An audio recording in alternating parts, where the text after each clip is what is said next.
Is it a dog or is it a cake? Well, it's both. It's a cake of a dog.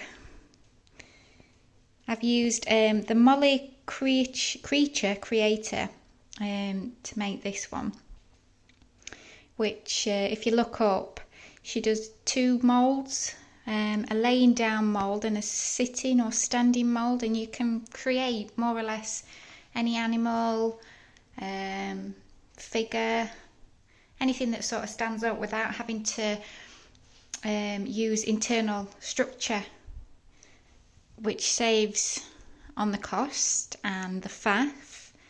So basically it gives you a body shape, and then you can decorate however you want. And I do find with the standing mould, it doesn't give you much of a neck. So I do tend to find that when you're doing the sort of more realistic characters and dogs and what have you, they do tend to look a little bit squished. But that'll do me. You know, I haven't had to carve any cake, so there's been no waste. I built the back up a little bit because the figure, the mould, comes out sort of more or less straight up and down there, and for the body as well. But you can build parts out, and it just gives you